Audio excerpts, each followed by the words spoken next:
Bonjour à toutes et à tous et bienvenue dans ce nouvel épisode de À la découverte de nos pilotes. Aujourd'hui, je me retrouve avec Jean-Bernard Bouvet. Bonjour Jean-Bernard. Bonjour. Est-ce que tu peux commencer par te présenter ? Alors, moi je suis Jean-Bernard Bouvet, voilà, pilote automobile et entraîneur de pilote depuis 1989. Voilà, je suis de Sarthe, je suis né à Mamers dans la Sarthe et je vis au Mans. D'accord. À quel âge as-tu commencé le sport automobile ? J'ai commencé à 20 ans, exactement. Donc, profil un peu différent de mes petits camarades pilotes de l'époque, parce que la plupart avaient fait du karting, un petit peu comme maintenant. Et moi, j'ai pas eu cette chance. J'ai démarré direct par la voiture à l'âge de 20 ans. J'ai passé mon permis à 19, à arrondir. 19 ans, j'ai passé mon permis voiture et je me suis retrouvé direct sur les premières courses au volant. Après, si on compte quand même les premières participations en course auto, j'étais copilote de rallye à 16 ans. Ok. Voilà. Mais j'étais pas au volant. C'était pas trop dur de commencer directement en automobile et pas commencer par le karting ? Si. Sur les 2 premières années de course auto, j'étais en rencontre Peugeot Sport, donc avec un paquet de pilotes qui étaient plutôt des habitués, pas des profils comme j'ai rencontré en Formule Ford, par exemple, en monoplace 2 ans après, où là je me suis retrouvé face à des ex-kartman. Et là, effectivement, ça a été une vraie marche parce que dans les bagarres en peloton, avec ce type de voiture, eux, ils se retrouvaient à l'aise, que ça ressemblait à des kartings, les petites monoplaces avec les roues apparentes, tout ça. Ça m'a un petit peu, je dis un petit peu handicapé, parce que mon premier championnat de France de Formule Ford, j'ai quand même terminé 3e du championnat direct, donc j'ai quand même fait des beaux résultats. Mais malgré tout, il y avait quand même quelques petites lacunes à cause de ça, par rapport à d'autres points. Qu'est-ce qui t'a donné envie de faire du sport automobile ? Ce qui m'a donné envie, comme tous les petits copains que je connais, ou quand on est enfant, c'est qu'on regarde les courses, on va voir des courses, et j'avais, je vais appeler ça comme ça, la chance d'avoir un papa qui faisait de la course auto. Donc quand je suis né, il roulait déjà. Et j'ai plein de souvenirs de l'âge de 6-7 ans où j'étais déjà sur les courses auto. Alors, il ne faisait pas forcément de circuit, mais j'étais dans le camion d'assistance avec lui. J'étais sur les courses de côte, il faisait du rallye. J'étais tout le temps sur le terrain du sport auto. Donc, je pense, c'est comme ça que ça m'est venu, évidemment. C'est souvent le cas en fonction de ce que le papa fait comme sport. En général, les enfants, je dis les enfants parce qu'il y a des gars et des filles, mais on a envie de faire un petit peu ça, quoi. Pourquoi pas avoir commencé plus tôt ? Si tu veux, le fait que mon père roule a été il y a eu plein d'avantages, mais l'inconvénient majeur, c'était qu'il ne pouvait pas et lui rouler sur son année de course et s'occuper de moi avec un kart. Donc j'étais entre guillemets obligé d'attendre qu'il arrête de rouler ou sur la fin de sa carrière pour que moi je puisse prendre la relève. Voilà, c'est vraiment la raison majeure. Et puis comme maintenant, alors même si c'était plus simple et moins coûteux, il y avait toujours cette notion également de budget quand même. Et lui, il mettait un petit peu de sous quand même dans ses courses. Il a fait des grands rallyes comme le Monte-Carlo, le Paris-Dakar, tout ça. Donc ça demandait des budgets. Et il ne pouvait pas subvenir non plus à me faire rouler moi en kart, quoi. Ok. Par quelle catégorie exactement tu as commencé ? Alors vraiment, la première catégorie, c'était rencontre Peugeot Sport. Donc à l'époque, en 89-90, c'était 205 rallyes. Et c'est le même format qu'on rencontre encore. Je crois que ça roule toujours, les 208 Cup. En championnat, ça a intégré un autre championnat, mais nous à l'époque, c'était vraiment Peugeot qui organisait des meetings complets avec plein de courses où il n'y avait que des Peugeot. Et il y avait une course d'endurance en 205 rallye qui durait 2 heures. On était 2 pilotes. Donc j'ai commencé par ça. On a fait 2e du championnat dès ma première année. Je partageais le volant avec un gars qui avait une quarantaine d'années, qui roulait depuis longtemps. Et moi, j'étais le tout jeune de la voiture. Et l'année d'après, il existait également le challenge sprint. Okay. Et j'ai fait le sprint. Après avoir fait l'endurance, on a fait 2e. Je me suis dit, allez, je change de catégorie. Je pars en manche sprint. Donc on avait... je crois de mémoire 4 courses par week-end. Et puis voilà, c'était des courses de 20 minutes et j'ai été champion direct la première année en coupe 205 rallye. Voilà. J'ai commencé comme ça. Ok. Comment est-ce que tu as découvert cette catégorie? Alors, avantage du papa qui fait de la course, c'est que lui était président du club Peugeot Sport du Mans. Tu vois, il avait différentes casquettes. Lui, à l'époque, il pilotait, mais il gérait également, c'était une association à l'époque, il y avait plusieurs clubs Peugeot Sport nationaux, et au Mans, il y en avait un. Donc, mon père était président, et on était en partenariat avec le concessionnaire Peugeot. Tous les clubs avaient un concessionnaire, donc celui du Mans pour nous, qui mettait à disposition la voiture que j'ai roulé la première année. Et j'ai été sélectionné sur volant. Ça existait déjà, tu sais, les volants de sélection. Ouais. Je l'ai fait, je l'ai gagné, et c'est comme ça que je me suis retrouvé dans la voiture. Okay. Voilà. Et c'est parti comme ça. Mais c'est là, grâce au réseau, on va dire, de mon papa. Ça n'a pas été une histoire d'argent. Hein, c'est que grâce à ça, j'ai pu démarrer par quelque chose. Et simplement, parce qu'en ayant gagné le volant, ça me payait ma saison gratuite pour l'année qui venait. Donc c'est l'avantage dans ce genre de milieu, donc là, c'est qu'il faut avoir du réseau. Oui, mais c'est ça, exactement, et c'est toujours le cas. Donc on se rend compte qu'à partir de ce moment-là, déjà, ça aide beaucoup. Ouais. Voilà. Vous avez disputé donc, le volant Marlboro, c'est ça? Oui, ouais. Alors, 89, voilà, première année, endurance. Après, donc, je fais, comme je t'ai dit, le volant, la Coupe 205 Rallye que je gagne en 90. Et dans cette fin d'année-là, je me suis dit, il faut essayer de stepper parce que je savais qu'on n'avait pas forcément beaucoup d'argent et de budget. Et j'ai fait 2 volants en fait la même année. J'ai fait le volant Marlboro parce qu'à l'époque, les cigarettiers finançaient. C'était encore autorisé. Et c'était autorisé, et surtout ceux qui avaient les fonds, il y avait les pétroliers, ceux qui vendaient des cigarettes. Donc j'ai fait le volant Marlboro au Castellet. Et je finis 2e, j'ai failli gagner, ça s'est joué à rien et malheureusement je ne gagne pas. Sinon le vainqueur, il avait une année offerte en Formule Ford, en championnat de France. Et en parallèle de ça, j'avais fait le volant assez haut ici au Mans, sur les Formules Renault. Et je suis également finaliste, mais là je fais 3. Donc en fait j'ai raté les 2. Raté, c'est un grand mot. J'ai raté, on va dire, la cagnotte, mais ça a été pour moi une énorme expérience. C'est comme ça que j'ai encore steppé au niveau perfo pour continuer ma carrière en fait. Qu'est-ce que ça t'a appris exactement en tant que pilote? Alors les deux étaient différents, mais ça m'a appris parce qu'on était encadré par des gens qui étaient comme moi je suis maintenant, c'est-à-dire beaucoup de formateurs, des pilotes qui étaient là avec nous, plus âgés, pour nous donner des conseils. Et ils m'ont perfectionné encore sur ma technique de pilotage. Et puis l'approche aussi qu'on devait avoir, la recherche de partenaires. Enfin voilà, il y a eu beaucoup de choses qui m'ont aidé. Même si à l'époque, il n'y avait pas de simulateur comme là, il n'y avait pas de caméra embarquée dans les voitures. Donc on travaillait vraiment beaucoup avec la partie pratique en fait. On apprenait le circuit sur un petit plan. Et puis après, on allait rouler direct. Voilà, ça se passait comme ça. Mais ça, pareil, ils nous ont appris à bien comprendre comment on évalue un circuit, comment on devait faire pour être perfo. C'est bien pratique parce que maintenant, il y a toutes les nouvelles technologies. Avant, oui. Il fallait faire différemment, on va dire. Oui, aujourd'hui, il y a beaucoup, on va dire, d'assistances qui permettent aux tout jeunes, et moi, je les utilise évidemment parce que je trouve ça top, qui permettent de gagner énormément de temps et d'être tout de suite dans la performance. Par contre, ça a resserré les rangs au niveau des différences de performance sur la piste. Aujourd'hui, si on regarde un championnat de jeunes, peu importe lequel, entre le premier et le 15e, parfois, il n'y a même pas une seconde, ils sont à 6/10.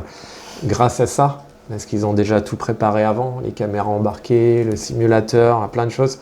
Alors que, bon, c'est vrai que nous, à l'époque, on faisait la diff sur notre talent majeur d'entrée, et il y avait un peu plus large au niveau de la grille de départ. C'était plus facile, dans mon sens, à moi, de faire de la grosse différence si on avait déjà un don et puis on était bon, quoi. Naturellement, et puis sans aller aussi pousser que ça. Par la suite, tu es passé chez Graf Racing en 1992. Ouais. Tu as terminé 3e du championnat de Formule Ford et remporté le titre en 1993. Oui. Pardon. Graf Racing, il roule encore en championnat actuellement. Est-ce que ça t'est arrivé de rouler récemment avec eux ou pas? Alors, non. C'est vrai que c'est une équipe qui existait. Ça a été créé en 84, si je ne dis pas de bêtises. L'ancien patron était Jean-Philippe Grand. Donc les 3 premières lettres du Graf, en fait, GRA, c'est Grand. Et FF, c'était un associé à lui qui après a arrêté. Et moi, je me suis retrouvé à rouler dans cette équipe, effectivement, Formule Ford, où ils m'ont amené à un championnat de France. Et c'est cette équipe-là et la personne dont je viens de citer, Jean-Philippe Grand, qui m'a appris mon métier. Encore plus que les écoles. Tu me demandais un petit peu ce que ça m'a amené, les écoles pilotage. Lui, c'était un référent. Il a roulé à très très haut niveau. Et c'est lui qui m'a tout appris. Du sport auto avec une rigueur très, très forte et puis un tempérament trempé où il était extrêmement dur, mais je le dis dans le bon sens du terme. Et du coup, effectivement, je le souligne parce que c'est important par rapport à ma carrière.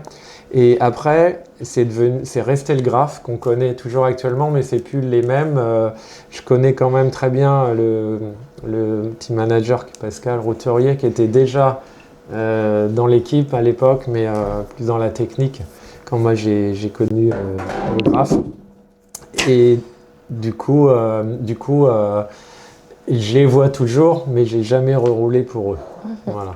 Plus tard, tu es passé en endurance. Ouais. Comment ça a été le chemin entre la Formule Ford et l'endurance? Alors, ça s'est fait plus vite, bien plus vite que ce que je pensais, puisque j'ai même grillé plein d'étapes. Mais l'année 93 où je suis champion de France, Formule Ford, elle démarre en avril, au Coupe de Pâques à Nogaro, comme toujours maintenant, et elle se finissait fin octobre. Et entre ces deux dates-là, il y a Le Mans, en juin, les 24 heures. Et le Graf Racing avait une voiture, qui était une Spice Cosworth, une groupe C. Et Jean-Philippe Grand, à l'époque, me dit « T'es en tête du championnat de France, j'ai envie de te faire plaisir sur un truc. On a la voiture qui est au Mans, il reste une place dedans, et ben, est-ce que ça te branche de le faire ?» Voilà, la question elle est venue comme ça. Donc je me suis retrouvé, et au début de ma carrière de pilote de monoplace, et du coup à me retrouver à faire une grande course d'endurance, voire la plus belle du monde la même année. Donc c'était un petit peu curieux, mais je me suis retrouvé à faire la première course d'endurance dès mon début de carrière finalement en monoplace. Donc je ne sais pas si c'est un chemin logique en fait, mais voilà, grâce à eux ça s'est fait comme ça. Et en parallèle, je continuais à rouler en monoplace. Et, voilà, on va voir la suite sûrement de la carrière, mais derrière ça, j'ai fait de la Formule 3 quand même, quoi. Ok, c'est pas courant de faire les deux en même temps, surtout. Mais qu'est-ce que tu t'es dit la première fois que tu as participé au Mans? Quelle a été ton impression? Alors déjà, quand on pose la question, je crois que c'était un mois avant, les 24, si je voulais le faire, ma question c'était de savoir si j'étais, et puis les sensations, si j'en étais capable. Moi, je suis quelqu'un qui est assez cartésien, puis qui se pose plein de questions pour être sûr que tout se passe bien. Et je lui avais dit, t'es sûr, t'es sûr, t'es sûr. Il me dit, voilà, ça va le faire. Et comme c'était toujours la même époque, on n'avait pas de cam embarqué, pas de simu, je me suis retrouvé, il n'y avait même pas d'essai libre à cette époque. Il y avait les qualifs le mercredi soir et le jeudi soir, et je me suis retrouvé dans la voiture le mercredi soir, juste avant le feu vert, qu'on m'explique, alors là c'est l'embrayage, là tu as ça pour démarrer, enfin tout ça c'est fait comme ça. Donc honnêtement un peu stressant, un peu beaucoup. Et puis la Formule Ford, ça faisait 138 chevaux, 500 kg, ça roulait à 200. Là je me retrouvais dans une voiture qui faisait 550 chevaux, qui prenait 330 km/h. Et on m'a jeté sur le circuit comme ça, et ma première impression ça a été, il m'a dit tu vas faire 3 tours et tu rentres. Tout le premier tour, je me suis demandé ce que je foutais dans la voiture en fait. Tellement que ça sautait à la figure et que ça allait vite, j'ai dit mais qu'est-ce que j'ai dit de dire oui. Et je me suis même dit avant les virages Porsche, parce que ça, je fais quoi? Je rentre au stand et je descends et je lui dis qu'en fait c'est pas pour moi, ou en tout cas c'est trop tôt. Et en me disant quand même, je vais passer peut-être pour un blaireau, donc c'est un peu con, ou je continue un deuxième tour. Tu vois, mais vraiment, j'ai hésité. Hein. J'étais, hop, je fais droite ou je continue les chicanes-ford. Et en fait, allez, je continue. Hein. De toute façon, pas le choix. Je suis quand même pas. Et le deuxième tour, ça allait déjà un peu mieux. Et puis le troisième, j'ai commencé à me dire, ça y est, je comprends un peu ce qui se passe. Hop, je suis sorti et je suis rentré. Je suis sorti de la piste et rentré au stand. Et je suis sorti de la voiture et la question de Jean-Philippe Grand, il me dit alors, ça a été? Et là, je lui sors, honnêtement, j'ai failli rentrer, j'ai dit tout, hein, j'ai dit la vérité, parce que j'étais comme ça déjà. J'ai failli m'arrêter et tout sauter à la figure, c'est un truc de dingue. Il m'a dit, bah, je suis content que tu me répondes ça, parce que sinon, je t'aurais pas cru. Donc, comme quoi, voilà. Mais les sensations, ça a été terrible, quoi. La première allonge à 300 et quelques dans Inaudière, il y avait heureusement déjà les chicanes. Je me suis dit, c'est où qu'il faut freiner. J'étais perdu complet, quoi, en fait. Ouais, il n'y avait pas autant. Enfin, les points de repère, ils n'étaient pas forcément totalement acquis. Non, puis je ne savais pas vraiment où il fallait. C'est un petit peu comme si on met sur le simu, hein, on ne connaît pas le tracé, puis dis vas-y, roule, et je dis rien. Le premier repère, ça fait ça. Donc, je savais à peu près dans quel sens ça tournait, parce que j'avais vu le plan, mais encore une fois, je n'avais pas eu vraiment d'infos autres. Alors, il y avait 2-3 vidéos sur Internet qui existaient, mais c'était quand même pas aussi précis que maintenant, quoi. Est-ce que tu peux nous raconter un peu ta première course, comment elle s'est passée? Ouais, alors toute première en rencontre Peugeot. Au 24 heures. Ah, au 24 heures. Alors, après ça, il y a eu donc, voilà, qualif, ça s'est fait, les tours de nuit, et je me suis retrouvé aussi, autre moment très complexe, c'est que on était 3 pilotes, 2 jeunes débutants de mon âge, donc Richard Ballandras qui faisait la Formule Ford comme moi, on avait tous les deux 22 ans, et le plus âgé, qui avait jamais fait Le Mans non plus, il avait 27.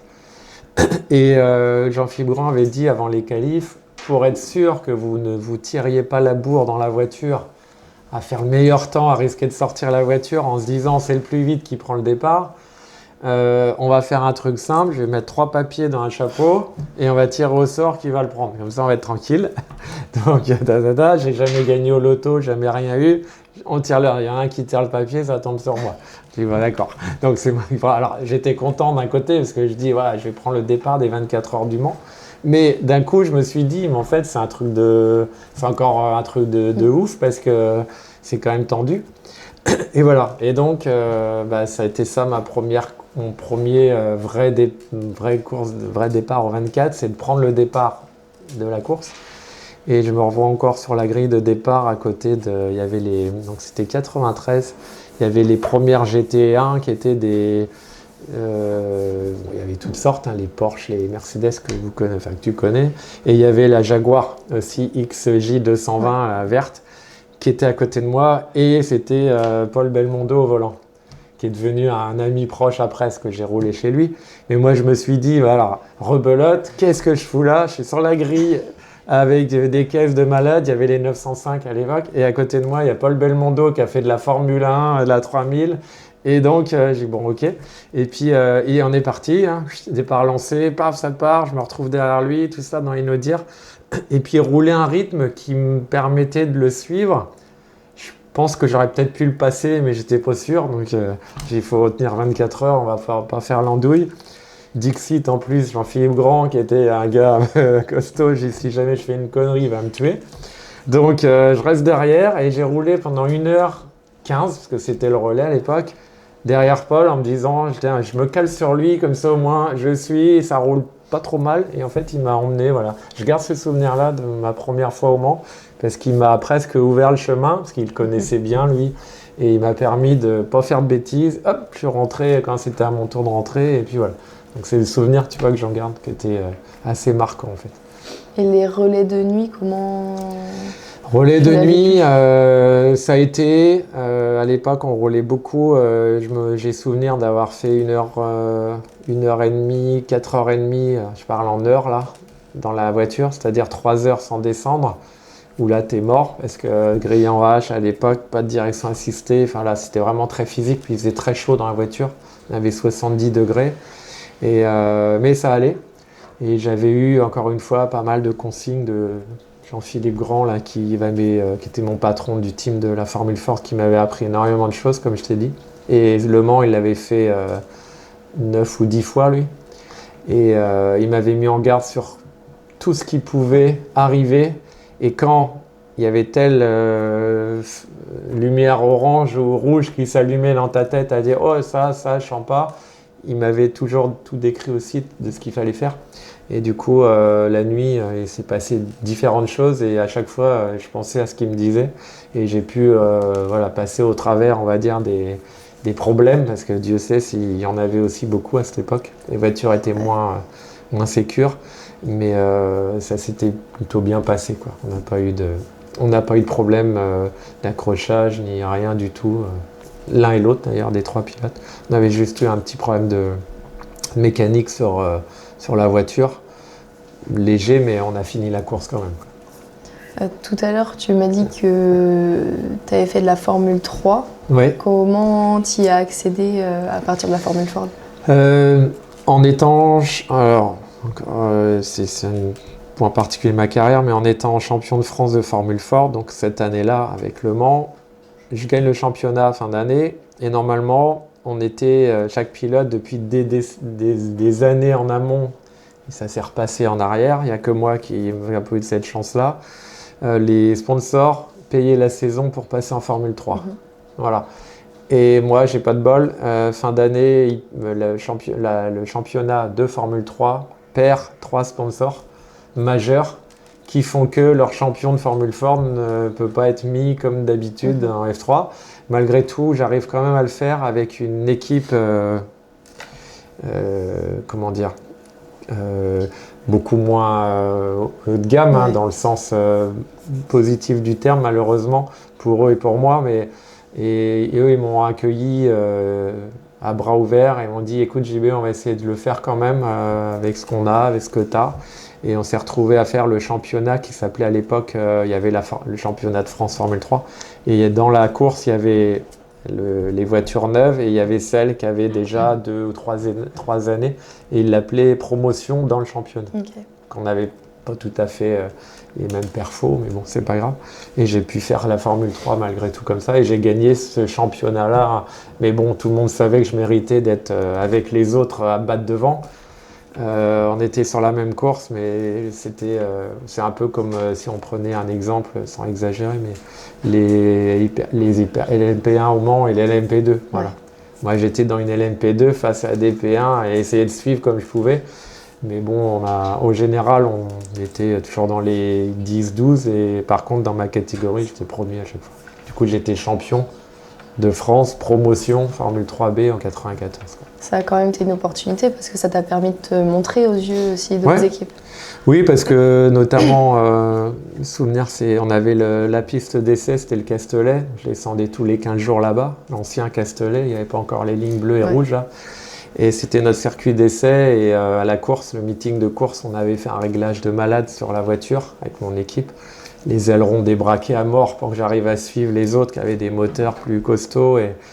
Et longtemps, j'étais 7e au général et je me bagarrais il y en avait plein derrière qui avaient des voitures récentes et je me faisais même emmener dans la terre par les pilotes parce qu'ils étaient verts, quoi. C'est le mot. Il se dit l'autre avec sa caisse qui a 2-3 ans, il est devant nous, c'est pas possible. Mais voilà, ça avait fait un beau résultat et ça avait permis de me montrer, comme tu dis, ils avaient tous dit dans la presse, voilà, c'est vrai que Bouvet, il ne devrait pas être là, quoi. Il devrait être dans les autres voitures. Après, qu'est-ce que tu as fait concrètement après la Formule 3? Après la Formule 3, ça c'est comme beaucoup, quand tu n'as pas de budget ou pas assez, ça s'arrête net. Parce qu'à l'époque, nous, ça s'appelait la Formule 3000, qui est de la F2 aujourd'hui. Et là, step énorme pour monter, donc impossible. Donc ça s'arrête net en 94 à monoplace, donc voilà, c'est fini pour moi, enfin 95. Et là, je réoriente coup de volant, les prémices de l'endurance m'ont servi, parce que je suis parti, c'est là que j'ai commencé à rouler en proto, en LMP, enfin aujourd'hui LMP2, mais où je me suis tourné vers l'endurance, approfondir Le Mans et faire beaucoup de courses. J'ai essayé de faire des courses d'endurance en proto Mais je me suis retrouvé aussi à faire des... On m'a appelé à partir de là, quand même, j'ai roulé dans des années où en circuit, en coupe, en sprint, on m'appelait pour rouler comme ça, mais c'était fini. Pour moi, ma carrière de pilote pro, elle s'arrêtait là, quoi. Je ne pouvais pas aller plus loin, quoi. En endurance, tu as roulé en proto, mais est-ce que tu as roulé aussi en GT pendant ces années-là Ouais, j'ai fait en GT, j'ai fait le championnat de France GT, en GT2, j'ai fait, mais pas beaucoup, non. À partir du moment où je suis monté, j'ai quitté la F3 et je suis monté en proto au Mans, je me suis dit, il faut que je reste vers ça pour essayer de continuer à progresser et percer dans ce monde-là. Et en 2000, si je ne dis pas de bêtises, 2001, je me suis retrouvé à faire le championnat du monde sport proto, même, avec un team italien, encore une fois, concordance à l'MP2. Et voilà, j'ai essayé par tous les moyens de passer. Quand je dis pilote pro, c'est en vivre. Oui. J'ai toujours roulé sans amener d'argent ou être payé un petit peu. Mais j'étais pas. Moi, mon rêve, c'était d'être salarié d'une grosse marque, comme beaucoup, encore une fois maintenant. Mais ça me permettait quand même de continuer à rouler. En tout, tu as participé 9 fois au Mans. Quel a été ton meilleur résultat? Meilleur résultat, alors il y a. En résultat final sur la course, en 2002, on fait deuxième de la catégorie proto, donc à l'MP2, ouverte encore. Et on a failli le gagner, sauf qu'à un tour de l'arrivée, on se fait doubler parce que depuis 25 minutes, on avait un problème de rotule de suspension arrière. Ça a fessé la voiture, la roue arrière tournait dans la carrosserie et tous les 3-4 tours, ça fumait le pneu et il pétait, enfin, ou en tout cas pas loin. Et on rentrait régulièrement, il changeait la roue, on repartait. Ce qui fait que notre avance, elle a fondu en 25 minutes comme neige au soleil en faisant ça. Et le dernier pneu qu'on met, le coéquipier il part et là la rotule elle pète vraiment dans les naudières. Et là il finit sur 3 roues avec la roue avant limite en l'air, mais il roulait quand même en se disant faut que je passe ce damier. Et on se fait doubler quand même par le deuxième dans ce tour-là. Donc c'était les joies du Mans comme beaucoup on a des fois. Et donc on perd la première place dans le dernier tour de la catégorie, mais bon c'est pas grave, on en fait quand même deuxième. Donc ça c'est mon meilleur résultat dans une voiture au Mans. Et avant, on a eu un super résultat aussi, c'est qu'avec la même équipe, c'est bien avant, en 95, notre voiture fait la pole position 24 heures du Mans quand même, en qualif. Et la deuxième est à côté. Donc, si on regarde les livres des 24 heures, en 95, tu vois les deux WR, Peugeot devant, et c'était des LMP2 à l'époque, mais on avait des turbos de ouf. Et on s'est retrouvé devant des P1 sur la grille. Donc là, la CO, ils avaient fait un peu la tronche parce qu'ils se sont dit, mince, il y a une faille dans le règlement. En tout cas, la voiture sur laquelle j'étais, c'était la 9. On était les 3 jeunes et sur l'autre, c'était les anciens, les bronzes, on va dire. Et les 3 jeunes, on se retrouve en pôle devant. Il y avait Pescarolo, Henri Pescarolo, il y avait Andretti, qui était un grand champion des États-Unis en Indy, etc. Et voilà, donc pour moi c'est un souvenir énorme parce que c'était 2 ans après ma première fois, donc j'avais 24, 25 ans. On se retrouve, voilà, donc c'est un très bon souvenir d'un résultat au Mans aussi. Ta dernière participation au Mans, elle a été en 2016. Oui. Est-ce que tu peux nous raconter un petit peu la course, comment ça s'est passé? Alors 2016, ouais, ça fait déjà un petit moment. C'était effectivement la dernière, mais également une très très belle année parce que, comme tu le sais, c'était la voiture du box 56 avec Frédéric Saucé, donc pilote quadri-amputé. On se retrouve avec Christophe, enfin moi je me retrouve à épauler Christophe Tinceau, qui était le porteur du projet avec Fred depuis 3 ans. Et on met dans la voiture pour les accompagner sur la course. Et du coup, forcément, une aventure et humaine et ultra médiatisée parce que voilà, ça a été beaucoup vu, mais très difficile également parce que jusqu'au dernier moment, limite, ils ne voulaient pas forcément que ça ait lieu. Enfin voilà, c'était assez compliqué comme ambiance. Bon, après, une fois que la course a été lancée, on était dedans. Et là, on a vécu une édition magique avec le support d'un gros team qui était Hawk Racing pour faire la partie technique. Mais il y avait un réceptif spécifique, Frédéric Saucé. Et en fait, là, c'était voilà, la famille, l'ambiance, que ça. On était tous dans notre truc, dans notre bulle de course. Et donc, ça a été un souvenir, évidemment, très important pour moi et mémorable. Voilà, j'ai cette chance aussi sur les 9 fois de vivre des éditions un petit peu différentes, particulières, en fonction des résultats et de ce qu'on a fait. Mais ça remonte déjà et depuis, j'ai pas reroulé au Mans. J'ai continué à rouler, mais pas aux 24 heures. Parce que c'est toujours pareil, c'est des problèmes de... Voilà, s'il faut rouler, il faut payer maintenant. C'est plus que ça qui compte. Donc. Toujours. Il y avait beaucoup d'installations dans la voiture pour qu'il puisse rouler. Oui, il y avait un système qui faisait que ça mettait un peu de temps sur les changements, mais oui, il y avait alors déjà, si on prend la base sous le siège, il y avait une plaque avec des vérins hydrauliques qui permettaient de monter, si lui avait besoin sur un incident sur la piste, de monter lui à ras des pontons pour après passer sur le ponton et s'extraire tout seul de la voiture. Donc ça, c'était sous le baquet, donc ça prenait 8 cm, donc on était un petit peu en hauteur par rapport aux autres en proto, mais bon, c'est pas grave. Et après, lui, il avait sur son siège, en plus, des rallonges de pédales, qui avaient des rotules une balle à chaque pédale, et ces pédales à lui étaient sous ses cuisses, en fait. Ça fait qu'il accélérait et il freinait avec ses cuisses, comme ça, et rallonge, avec une assistance de frein assez développée, et un ABS. Comme il ne pouvait pas tout doser, on s'aurait bloqué à chaque fois. Donc là, on avait une spécificité sur la voiture, c'est qu'on avait une LMP2 avec un ABS. C'est pour ça qu'on était aussi dans le box 56. Et son volant spécial, avec une direction assistée et démultipliée. Donc s'il faisait 2 cm, qu'elle ne fasse pas comme ça. Donc il avait une démultiplication supérieure pour qu'il arrive à la conduire. Et c'est tout. Et les lumières de violette autour de lui et derrière pour que les autres pilotes, quand ils arrivaient derrière, ils sachent que c'était lui au volant, notamment la nuit, mais même le jour, pour évidemment éviter de lui mettre un coup puis de l'envoyer dans le mur. Donc il y avait ça. Après, quand ils sortaient, ils enlevaient tout ça. Nous, on leur mettait un volant normal. Ils enlevaient et puis nous on avait les pédales, on partait comme ça. Et s'il avait une boîte, la boîte était automatisée lui. C'est-à-dire qu'il passait pas les rapports, ça se faisait tout seul en boîte auto. Et quand on remettait notre volant, nous on avait les palettes et on repassait en mode normal aussi. Le fait d'avoir fait cette course, ça vous a valu aussi beaucoup de reconnaissance pour l'équipe de la part d'autres équipes, non ? Pas forcément. Pas forcément, ouais.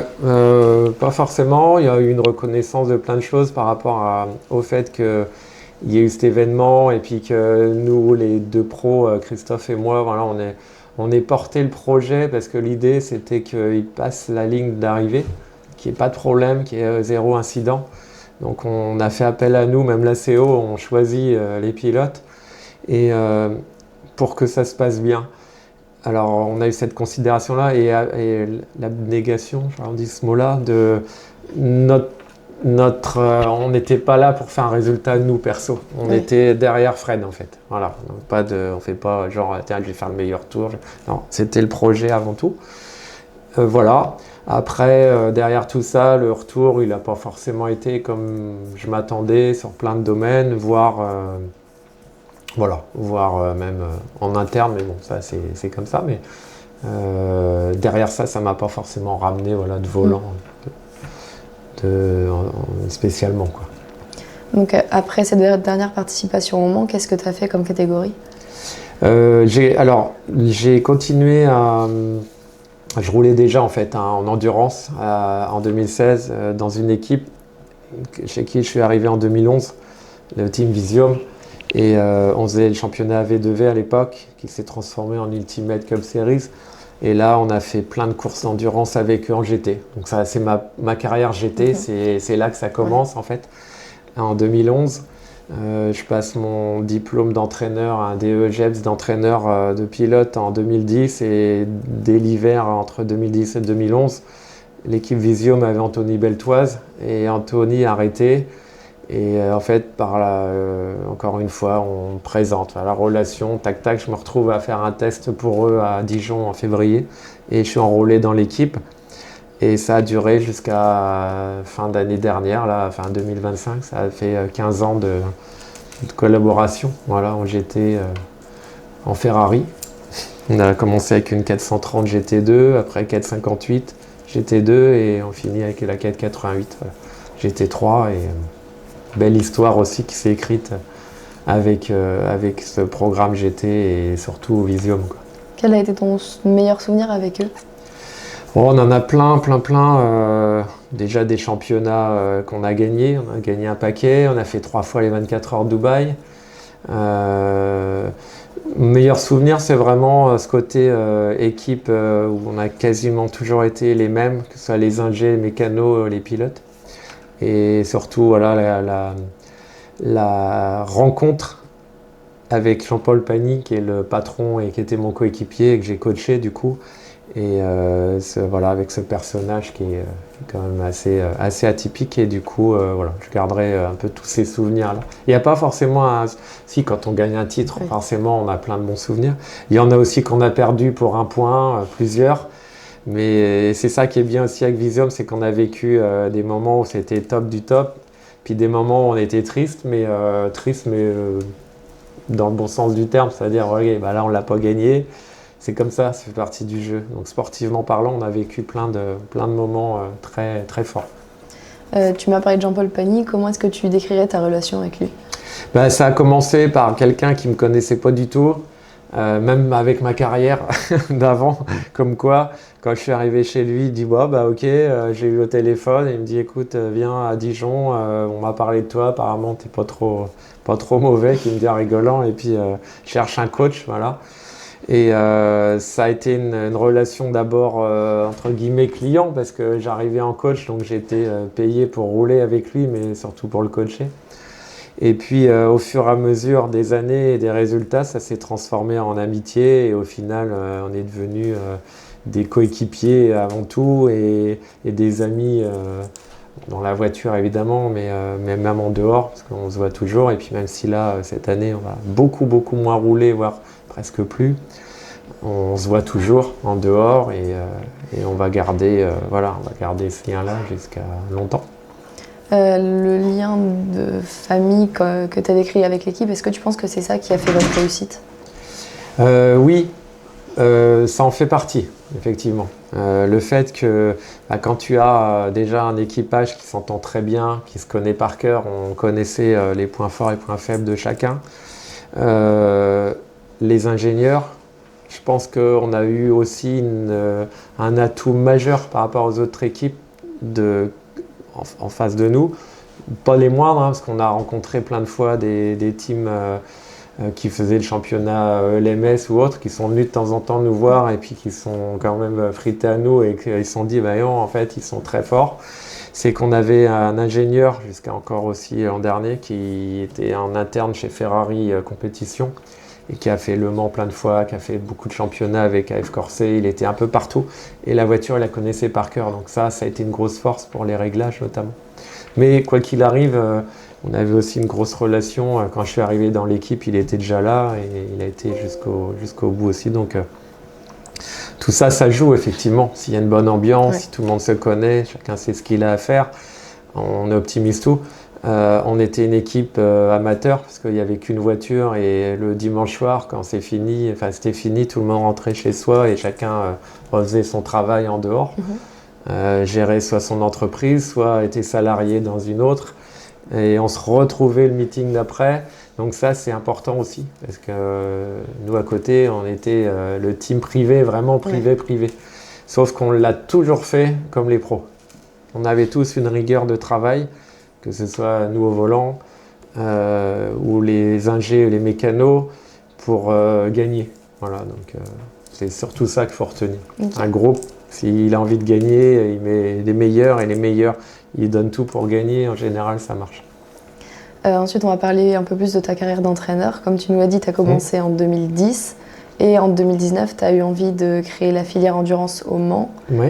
Comment ça t'est venu l'idée de la créer? Alors, ça m'est venu parce que 2011, voilà, je coach Jean-Paul Pagny, je commence par lui. 2015, je me retrouve à coacher un jeune pilote de F4 donc, qui s'appelle Sacha Fenestraz, qui a super bien gazé derrière, qui a fait une carrière et qui continue à le faire d'ailleurs, parce qu'il est toujours bien au Japon, etc. Ensuite, j'en ai recoaché 2-3 en F4. J'en ai coaché un autre jeune en SRO à l'époque, en championnat Blancpain, chez Saint-Éloque, voilà, pour ne pas les citer. Ça m'a donné goût à me dire, parce qu'à chaque fois ça fonctionnait, je me suis dit, tiens, si je faisais, parce que là je faisais en solo, un, puis un, ou deux dans l'année encore, je me suis dit, je vais essayer de monter un dispositif un peu plus grand pour aider les jeunes à gaper en carrière et leur faire, voilà, donc j'avais fait tout un dispositif autour de ça.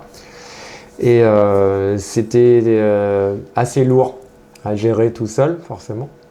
Parce que j'étais sur le terrain, j'étais derrière mon bureau, j'avais toutes les casquettes. Et voilà, ça a été 3 ans de travail acharné, très très très difficile, mais voilà, c'était super.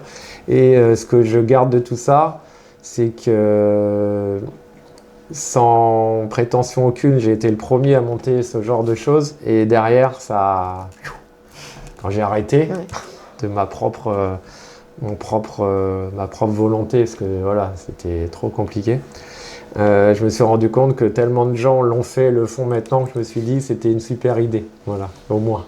Maintenant, je continue à coacher, à manager, mais je refais comme je faisais avant, un petit peu plus en one-to-one. Comment est-ce que tu choisissais les pilotes qui intégraient ta c'était pas très compliqué. Je faisais un entretien déjà, voir si toutes les personnes avec qui je travaille, soit jeunes ou moins jeunes, je choisis les gens avec qui je travaille. C'est-à-dire que si ça passe pas, je fais pas. Je me suis toujours mis cette priorité-là.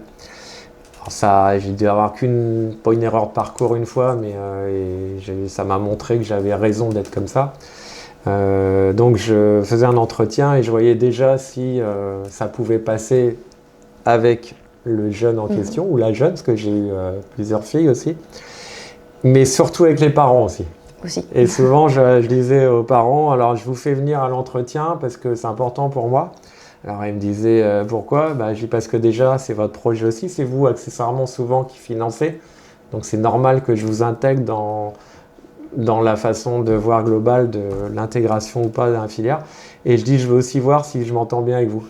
Alors, ils me regardaient comme ça, parce que je dis, voilà, c'est vraiment un ensemble. Une fois que c'est parti, moi je fais ce que j'ai à faire et il ne faut pas, en gros, interférer là-dessus.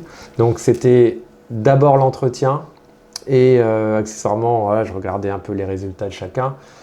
J'avais également un simulateur, donc j'ai testé un petit peu là-dessus. Et puis rapidement, on faisait un test pratique sur piste. Et puis j'ai organisé également un volant moi-même, une sélection filière endurance avec des prototypes. Et ma première, c'est une fille qui a gagné d'ailleurs, ma première victorieuse de mon volant, c'était Karen Gaillard, qui s'est retrouvée en Iron Dame un peu plus tard, une fois qu'elle était bien partie. Mais voilà, c'était comme ça que ça se passait. Voilà. Là, actuellement, tu as encore de nombreux pilotes qui étaient dans cette filière, qui roulent dans les championnats d'accession WEC, comme par exemple Vincent Bouteiller, Mathis Poulet qui était en Ligier, ou Sacha Lehmann qui était aussi en Le Mans Cup. Est-ce que tu continues à suivre leur parcours et est-ce que tu es fier de ce qu'ils font maintenant ? Alors, je suis leur parcours à distance, toujours, parce que voilà, je vois ce qu'ils font, comme tu les as cités tous. Il y en a deux, voilà. Comment aussi Karen Gaillard, Caroline Candas, tout ça qui était chez moi. Je le regardais un petit peu à distance ce qu'ils faisaient. On se croise de temps en temps, on s'appelle de temps en temps, on parle de tout sauf de tout ça, parce que maintenant, voilà, ils sont lancés, moi j'ai arrêté. Mais j'ai gardé très bon contact toujours avec eux. Et puis j'observe qu'effectivement, tout ce qu'ils ont fait derrière, ça a fonctionné pour eux. Donc quelque part, je suis aussi content d'avoir pas réussi pour moi. Je ne le dis pas pour moi, je me dis que mon dispositif que j'ai mis en place, il fonctionnait. Voilà. Et que je suis ravi qu'ils aient pu continuer à avancer sans moi. un peu comme Sacha Fenestra à l'époque. Quand j'ai coaché en 2015, j'ai pas eu longtemps et j'avais expliqué à leurs parents que moi j'étais juste là pour leur apprendre à un jeune à démarrer et à être autonome le plus vite possible. Contrairement à beaucoup de coachs qui disent c'est à moi, c'est mon client, je veux le faire, le premier qui l'approche, il va se faire Moi j'ai dit on n'appartient à personne, mais il faut être autonome et arriver à comprendre tous ces rouages, alors les bons, les mauvais. Et c'est comme ça que moi je formais aussi, ou je forme mes jeunes, c'est qu'à un moment donné on ne sert plus à rien. C'est à partir du moment où on ne sert plus à rien que c'est là qu'ils sont prêts et qu'ils sont forts et que moi j'ai fait mon boulot. Voilà. En tant qu'entraîneur, tu leur fais travailler quoi exactement? Alors, beaucoup là. Alors moi, ma priorité, ça a toujours été, je l'ai déjà un peu dit tout à l'heure, mais c'était, je veux quelqu'un qui travaille, qui est acharné, c'est-à-dire qui étudie les circuits. J'ai plein d'exemples à citer. Ils passaient leur temps sur l'ordi à regarder qu'à m'embarquer. Le simu, j'en parle même pas, parce que maintenant tout le monde en a, donc ils font maintenant beaucoup chez eux. Et puis après, je travaillais évidemment la partie, je leur faisais travailler la partie physique, parce qu'un bon entraîneur, c'est mettre en relation des gens perfos pour que ton athlète soit le meilleur. Donc je leur expliquais tout ça, je leur faisais faire tout ça. Après, la partie technique, rien à apprendre quand le pilote est bon et jeune et il n'y a pas besoin, ça c'est bon. Par contre, après, j'étais là surtout pour la partie, voilà, est-ce qu'il est bien dans sa tête, est-ce qu'il y a quelque chose qui l'embête, les stratégies de qualif, je regardais tout du bord de piste, comment il faisait sa qualif, les courses, là, tu aurais pu faire ça, on débriefait beaucoup là-dessus. Ouais. Ma méthode de travail, c'est surtout ça. Et puis mon expérience. Puis encore une fois, avec les nouveaux, je dis, il faut des réglages aussi beaucoup, parce que ça, c'est quelque chose que je maîtrise plutôt pas mal. Donc, en fonction de ce qu'ils me disaient ou ils me disent, je dis, tiens, voilà, qu'est-ce qui te gêne, la voiture, ton ingé te dit quoi, qu'est-ce qu'ils vont faire? Ouais, ok, là, j'essaye d'être complémentaire aussi sur tout ça. J'ai oublié de te poser la question tout à l'heure, en quoi est-ce que tu roules l'année prochaine, enfin cette année? Année 2026, ça va être une année très soft. Encore une fois, Visium, on ne sait pas trop, peut-être une course, peut-être pas. Voilà, c'est le point d'intégration, mais ça, je savais qu'à un moment donné, ça allait arriver, parce que ça fait déjà 2 ans que ça aurait pu arriver. J'ai été recontacté par une équipe où on fait aussi du véhicule historique de compétition, donc le V2V, ça s'appelle comme ça. Et là, on va faire la course de Navarra mi-avril et on fait les 2 tours d'horloge en fin d'année, en novembre, au Castellet. Donc c'est 24 heures, avec une Porsche 964, voilà, qui est une ex-Cup RS, voilà, plus Cup que RS d'ailleurs. Et pour l'instant, j'ai ce programme-là. Et puis après, on verra. Ça peut un coup de fil. Tiens, c'est déjà arrivé. Ça peut venir là. À n'importe quel moment. Voilà. Tiens, est-ce que tu es dispo là? On cherche un pilote, voilà, à voir. Mais bon, pour l'instant, c'est pas. Et j'ai ma priorité de développement de travail. J'ai re-signé avec un jeune pilote, justement que je manage et que je coach. Et je veux aussi mettre la priorité là-dessus sur ses meetings à lui. Donc voilà. On va passer à une partie où tu vas devoir répondre entre 2 réponses le plus rapidement possible. D'accord. Et il y a le droit à un joker sur tout ce que je vais te proposer. Tu préfères les virages longs ou les virages rapides? Rapide. Sur virage ou sous virage? Léger sous. Un style agressif ou réfléchi? Réfléchi. Être chasseur ou être chassé? Chasseur. Course sous la pluie ou course sur le sec? Les deux, on n'a pas le droit. Ou... je dirais le sec quand même. Même si la pluie, ça ne me dérange pas du tout. Rouler en GT3 ou en prototype? Proto, mais maintenant GT3, mais proto, elle dit proto parce que... Le Mans ou Spa? Comment? Le Mans ou Spa? Le Mans. Barcelone ou Portimao? Barcelone. Pescarolo ou Christensen? Alors là, je dirais rapidement Pescarolo. Et tu préfères piloter ou entraîner? Piloter quand même. C'est tout. Ouais. Nickel. J'ai fini. Merci beaucoup d'avoir répondu à la question. De rien. C'était un plaisir. Ouais. Et merci à vous d'avoir regardé. N'hésitez pas à vous abonner, Merci. à mettre un j'aime et à laisser un commentaire.